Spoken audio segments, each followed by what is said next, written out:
everybody, welcome to my channel. My name's Mel. Thank you so much for joining me today for my debut round of TBR Campaign.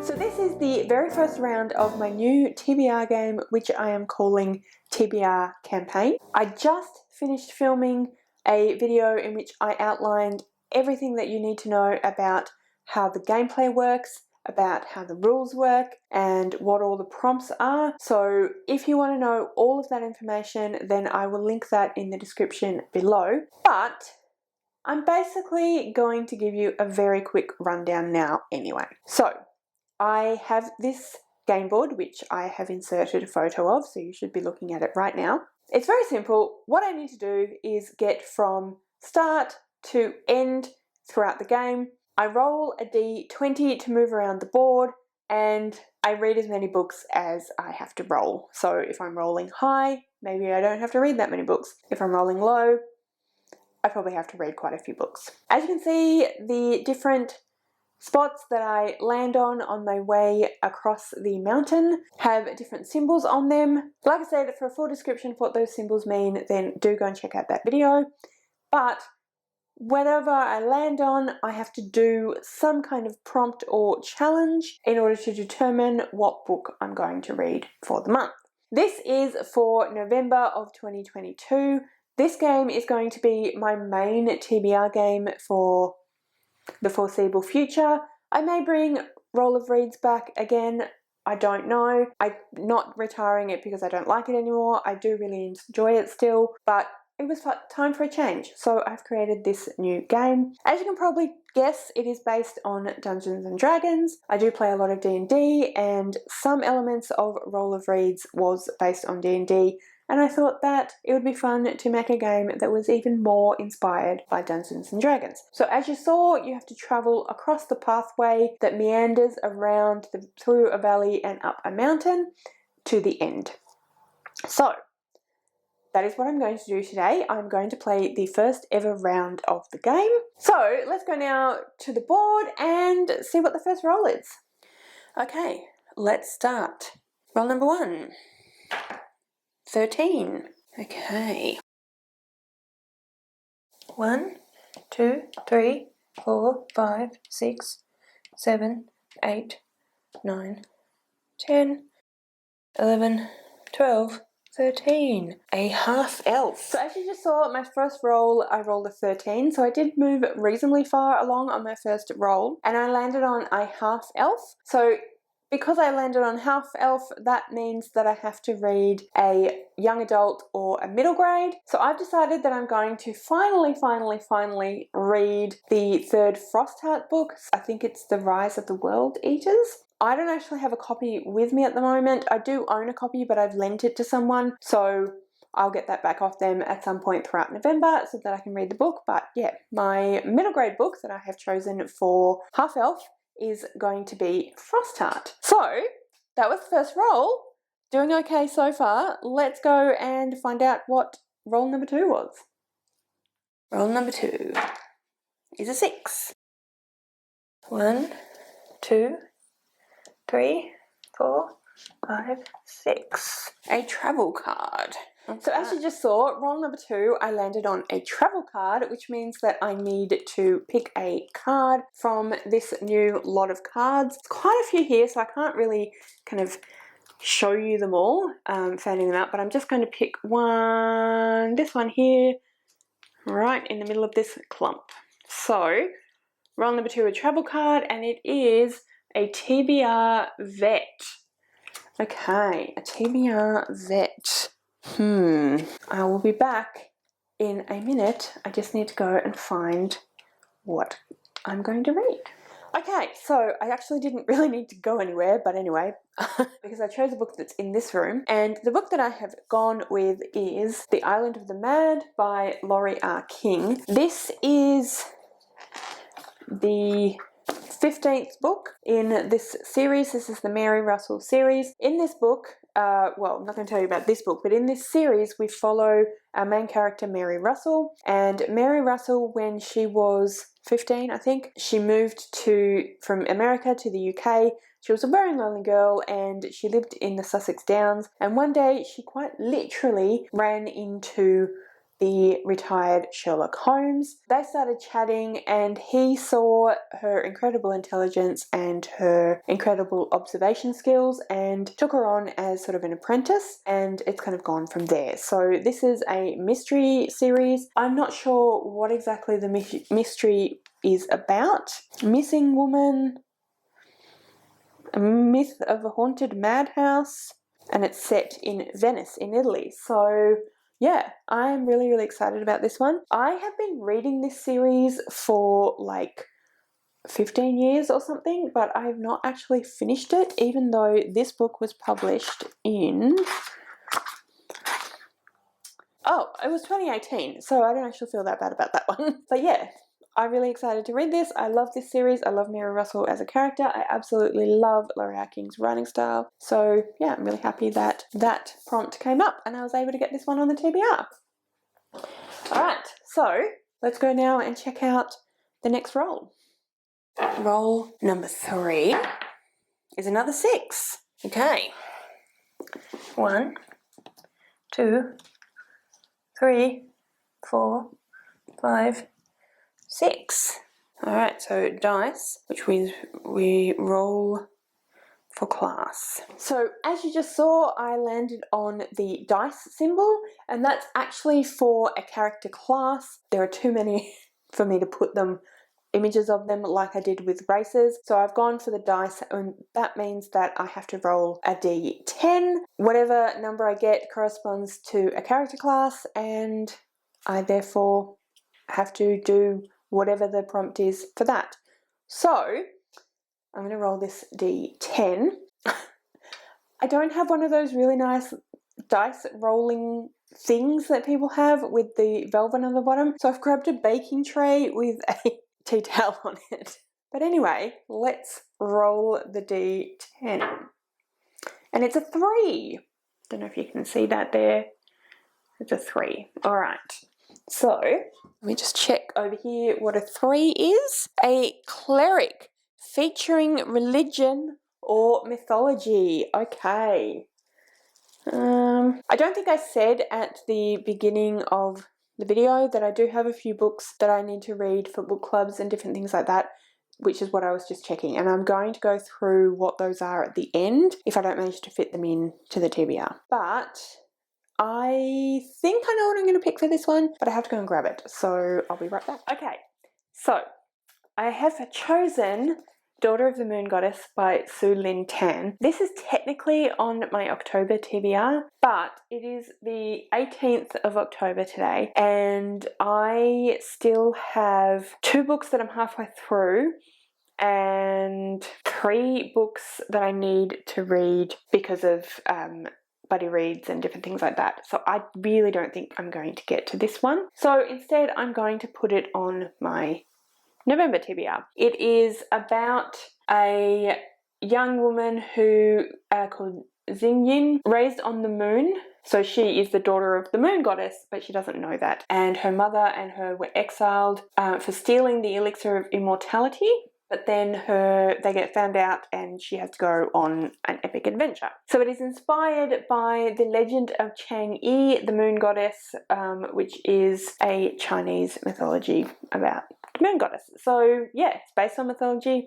Sounds absolutely amazing. Amazing, beautiful cover. Did I buy this? No, I received this in a giveaway in the last few months, and I've been super excited to read it ever since. Unfortunately, I'm not going to get to it in October, I don't think. So yeah. November is the month for this one, so I'm really excited to have managed to get this one on the TBR as well. Okay, so we are up to roll number 4, so let's see how we go. Okay, roll number 4 is a 10. 1, 2, 3, 4, 5, 6, 7, 8, 9, 10. Another half elf. Alright. That means I have to go back 2 spaces. Alright, go back 2 spaces. 1, 2. So we have human, Alright, so as you saw, I ended up on a half-elf again, which is middle grade or young adult, but I did have to go back 2 places because that's the rules, and that meant I landed on a human. So a human means I have to read a contemporary or a romance or a women's fiction, which means that I managed to fit in my last to read book club book for November, which is Sugar by Carly Nugent. So this is a book about a young woman called Persephone. Her life revolves around finger prick tech, blah blah blah. Her life revolves around finger prick tech tests, carbohydrate counts, and insulin injections. And then it's also about the fact that, you know, she's a young adult and she's trying to navigate being a teenager and what all that means, but with the addition of having diabetes and having that as part of her life. So like I said, this is the last to read book club book for November. In Australia, November is Diabetes Month, Diabetes Awareness Month, and we thought that it would be good to read a book that talks about diabetes, which this one does. I believe that it is an Australian author set in Australia, which is really, really exciting. Again, another absolutely stunning cover. And then for human, no, that was for human.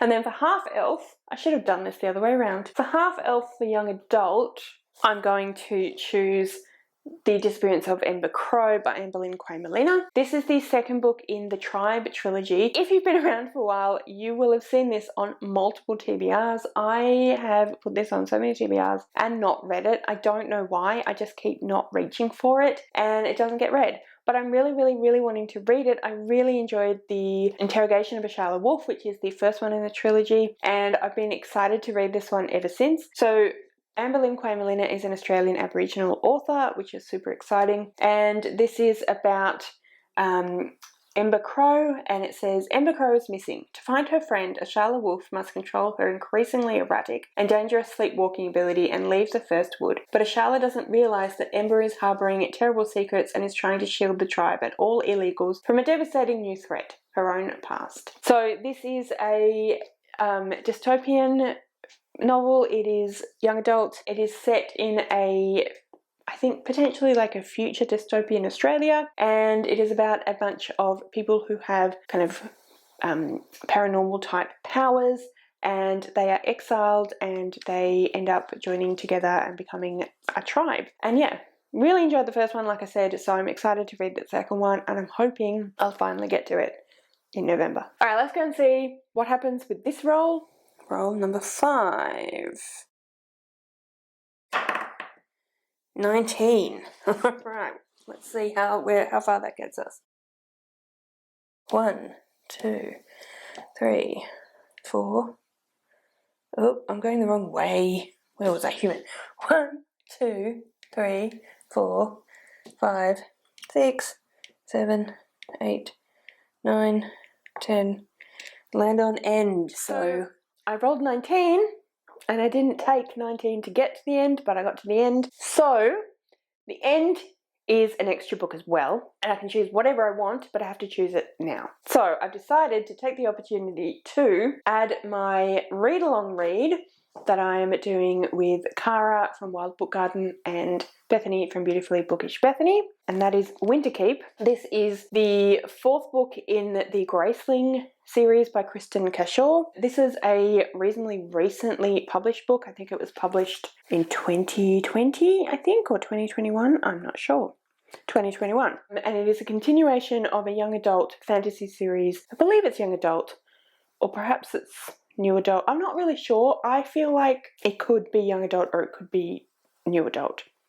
Not really sure.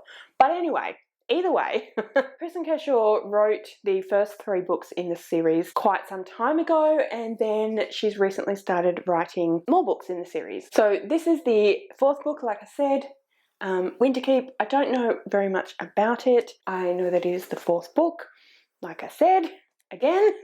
The Graceling series takes place in another fantasy world, and in that world there are people who are graced, and that means that they have a specific heightened ability. So they might be excellent musicians, or they might be excellent bakers, or they might be excellent swordsmen, whatever it is. It's kind of a supernatural capacity with that particular whatever it is. And in the first book we followed Katza, who is one of the Gracelings, and then Fire was a bit different again. Bitterblue, we follow Bitterblue, who is, I'm not sure, graced or not. And I think this one, so 4 years after the events of Bitterblue. Yeah, so I'm not really sure. I've read the first 3 already.